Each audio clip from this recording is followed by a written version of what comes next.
Hello, Leo Risings. Welcome to our monthly zodiac reading for the month of May 2025. As always, we are going to pull an overall energy theme for the month. We will pull tarot for each week. We will clarify that with more tarot as well as correlate those messages to the astrological transits occurring during that time. And then we will wrap it up with some additional oracle guidance. As always, in case this reading doesn't resonate with you, please check out your sun or your moon, because that may be the area that's activated for you the most this month. Let's see what Leo risings need to know for the month of May.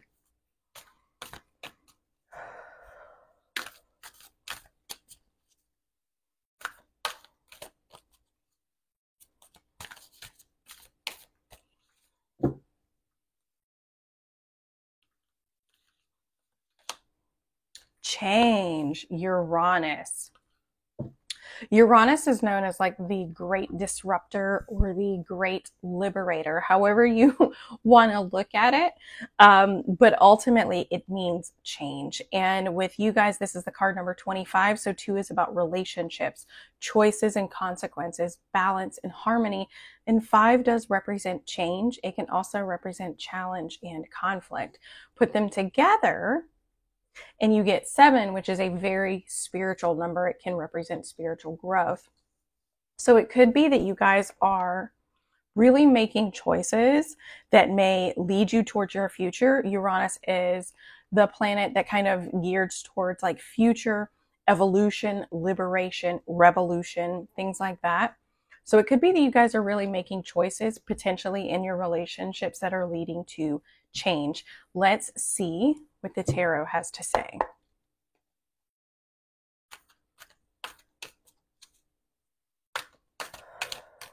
What do Leo risings need to know for the month of May?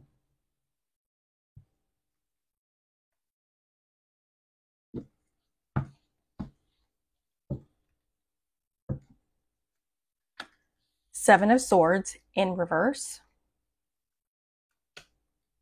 8 of Swords in reverse. 5 of Cups in reverse. This is nice. And the 2 of Cups in reverse. Okay. So here in this first week, the 7 of Swords in reverse can represent that you or someone you know is kind of revealing their truth selves, right? Taking off that mask, no longer hiding behind thoughts, ideas, and perceptions of what you think other people want or need from you. It can also represent that you're coming into a sense of self-awareness. You're coming into a higher perspective of who you are. And it can represent that a truth is being revealed blatantly. That's kind of one of the more foundational answers, is that a truth is being revealed. You're no longer being deceived, or you are no longer doing the deceiving. Pluto is going retrograde within the sign of Aquarius on the 4th. Anytime we have a retrograde, instead of that energy being expressed outwardly, it's being expressed inwardly. And Pluto is the outermost planet. It is the one that impacts us the most on a collective level. It is considered a generational planet. But so the changes that Pluto can be activating within are going to be very, very subtle. It's almost like you're like, I don't even know what's gotten into me. It's so subtle. It's so hidden within the subconscious that it's very, very, can feel out of the ordinary for even you. Here, Aquarius sits in your 7th house. This is your house of interpersonal relationships, romantic partnerships, and even business contracts. So within your relationships, like I said, you or someone you know could be revealing who it is that they really are. On the 10th, we've got Mercury moving into the sign of Taurus. Mercury is the planet of thoughts, ideas, and communication, and it's moving into the sign of Taurus, which is in your 10th house. The 10th house is career, public image, and public reputation. So it could be that you're really getting, it feels like a lot of ideas around who you want to be as far as how people perceive you. Like I said, it's public image and public reputation. So it could be that you're revealing who you are. Like you're finally speaking more of your truth. You're being a little more bold with how you speak in regards to, and it's shifting the public's image of how you're perceived. You're kind of revealing more of an authentic side to yourself. Here in the second week, the Eight of Swords in reverse, this can represent either being overly critical of yourself or others, or it can represent that you're finally releasing yourself from these self-imposed limitations based upon stories or thoughts that you have the tendency to tell yourself. This is the week that we will have the full moon within the sign of Scorpio. Full moons are a buildup of energy, and the full moons have the tendency to heighten emotional or emotions. And it could be that with Scorpio sitting in your fourth house, this could be activating things around the home, right? Things that you need to see, things that you need to feel that ultimately are going to trigger this. It's almost like it could reveal where somebody in your home is being overly critical of you, or it's going to reveal where maybe you are breaking free from these self-imposed limitations. But either way, the week of the full moon, the energy is going to begin to build up, almost like a pressure cooker, and it's going to build up and it's going to build up to the point where something kind of happens and there's like this release, and that release is ultimately going to kind of cut these ties that bind, so to speak. Here in the third week, this is when Gemini season begins. That's on the 20th. Anytime we shift into a new season, the themes and qualities of that sign will take center stage. And with Gemini, Gemini sits in your 11th house. This is your social circles. This is your close friendships, and it's even your hopes and your aspirations.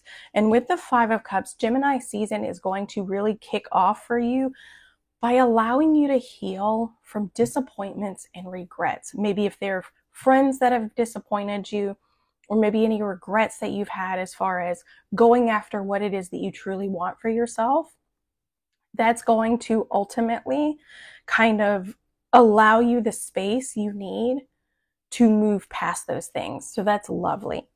Here in the fourth week, the Two of Cups in reverse, this can represent that you and another person are no longer in alignment with one another.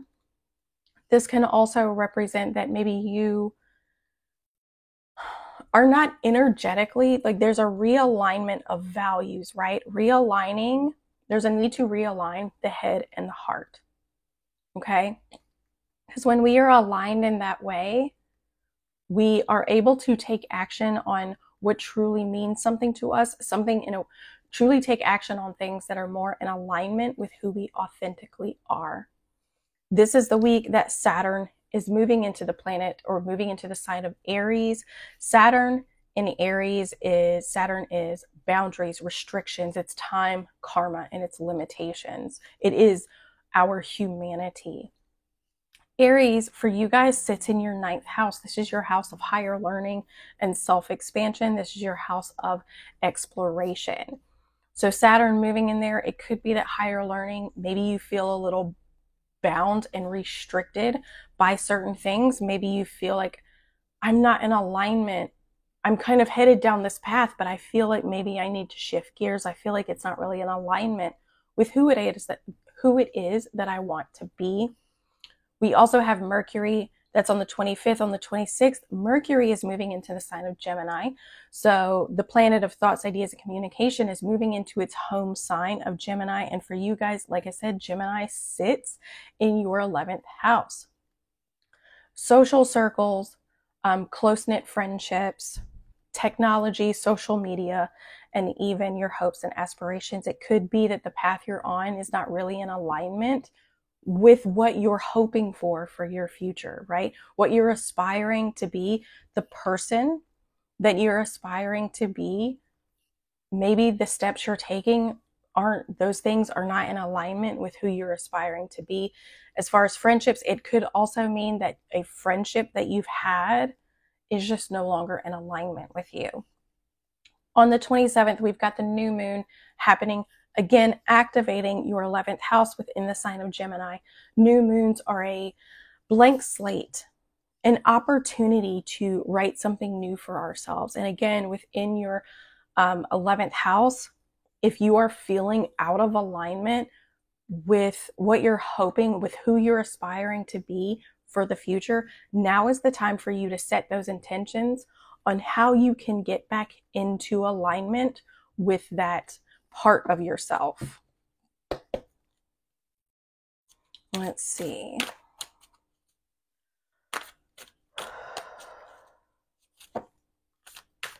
That was too many.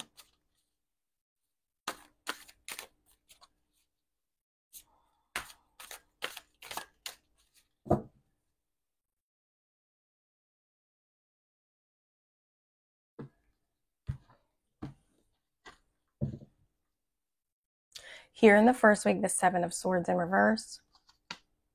The Sun. Finally revealing maybe who you are, revealing that more authentic side of yourself, and feeling very inspired and very happy to do so. But there's a need to but there's something that you're not facing. There's a decision that needs to be made that you're not really facing, right? And it could be that when it comes to that decision, how does that decision align with who you are authentically? How does that decision make you happy? Which path makes you the happiest, right? So if you're having a hard time making a decision here in the first week, which outcome makes you the happiest? Which outcome aligns to more of who you authentically are? Okay, there's a need to listen to your intuition this week, because sometimes when we have the Two of Swords, and again, another two, so this is about choices and consequences, right? Make the choice on what makes you happy. Make the choice based on who you authentically are and not who you think people want you to be. But the Two of Swords, when there's this decision that's got to be made, the Two of Swords is kind of blocking it off. In the traditional Rider-Waite, the person is sitting in a chair and they have two swords crossing their chest. It's like they don't want to make this decision. They're avoiding it, right? They don't want to see what lies ahead. But there's a need to listen to the intuition. There's a need to make a choice based on what makes you truly happy, what really inspires you, and then also based upon what is more authentically you. Here in the second week, the Eight of Swords, maybe releasing yourself from the self-imposed prison. Seven of Cups in reverse. Coming out of this sense of like disillusionment, right? There's this fog that's lifting when it comes to the full moon in Scorpio. It could be that there's this fog around your home life, around feeling emotionally secure, and you're all of a sudden seeing things much more clearly. And the Nine of Swords. So it could be that someone within the home is being very, very critical, and you're kind of seeing that. It could be that you're seeing that for the first time, right? You're like, I didn't realize that you were so critical. I didn't realize that you had so much to say in regards to what I say, think, and do. Now, this could be, again, with Gemini, a close friend, but Gemini energy, it could be a Gemini in your life. But overall, the Eight of Swords, when it is in reverse, can represent someone being overly critical of you or others. And you're kind of seeing the truth of that, right? Maybe they've revealed themselves before and you just didn't want to see it. You're like, I don't want to see what's in front of me. I just want to be happy. I don't want to see what's in front of me. I don't want to see the truth that's here. Right? But that revealing itself is going to create a little bit of anxiety. It's going to create a sense of worry. Okay? But we're going to get guidance on maybe how to handle that and how to work through that. But the full moon in Scorpio, it can feel very intense. Scorpio has a lot to do with fears. Again, this is sitting in your fourth house. So it could be someone that's close to you, someone that's around you. Again, someone maybe that's triggering your emotional security in some way. But overall, like I said, it's like you're seeing the truth of how critical this person actually is. And it's kind of it's ultimately creating this sense of like, what do I do now? How could this happen? What do I do? How do I handle this situation? Here in the third week, the 5 of Cups in reverse, the 3 of Swords, choosing to separate from someone potentially, and the Ace of Swords, a new beginning for clarity. So the 3 of Swords can mean physically separating from a person, separating within a relationship. It ultimately means separation, heartache, and loss. Sometimes it means that we have to say goodbye to a part of ourselves that we have held on to, almost like a part of our identity, a story that we've told ourselves that has become a part of our identity, right? So if you're trying to heal and move past these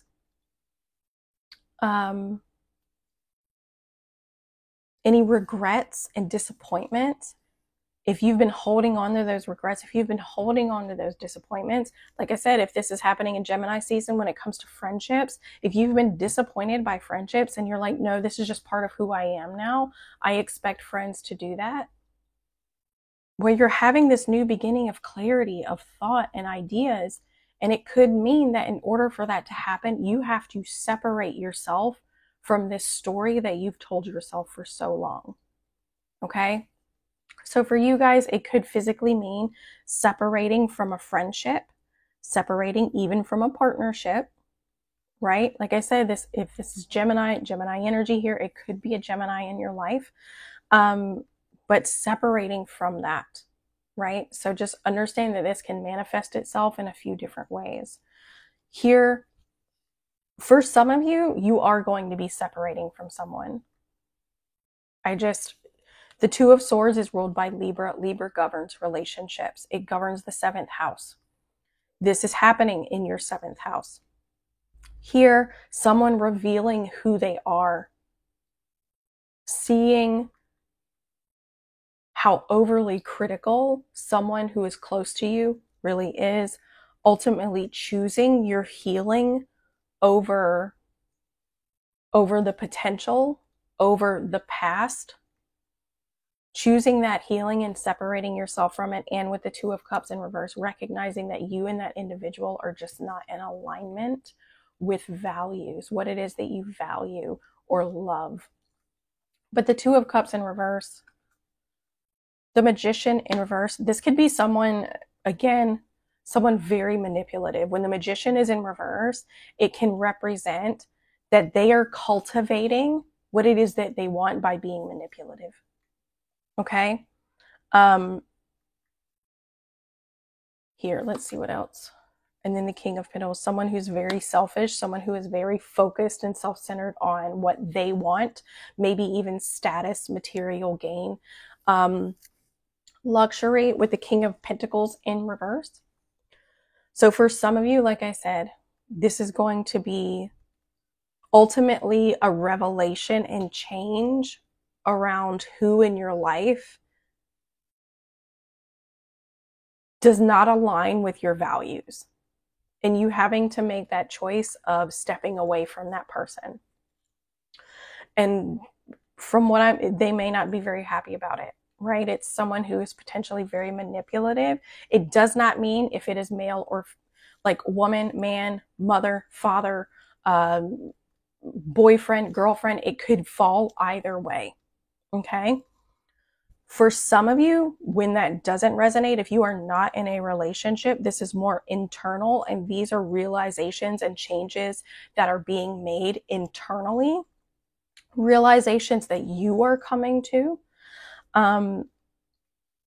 But you're here in the last week, the week of the new moon, Mercury moving into Gemini, kind of realizing where your actions are not in alignment with what it is that you truly value. And it's blocking this growth of creating a very abundant and secure future for yourself. Because the King of Pentacles, when he's in reverse, can represent financial loss. And if you're not acting in alignment, whether that is what you say, think, and do, If you're not acting in alignment with what you really value, then you're blocking your own ability to create the security and the comfort that you desire.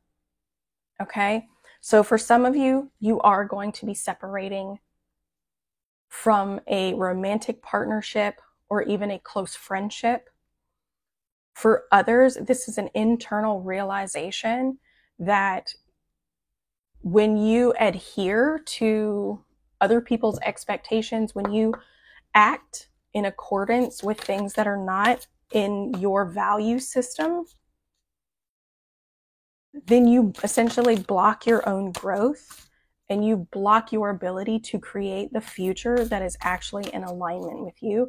And that needs to change. Like, that's the realization that you're coming to. And then that's the realization that, you know, you're like, okay, this has got to change. That I don't want that. This has to change. Wow, these cards are chatty. So then I will stop chatting and let them do the work. Ooh. Don't let pride get in your way. If someone is revealing who they are, don't let your pride get in the way. Do what's best for you. Do what truly makes you happy, even if that's making the hard decision. And look, full moon in Leo.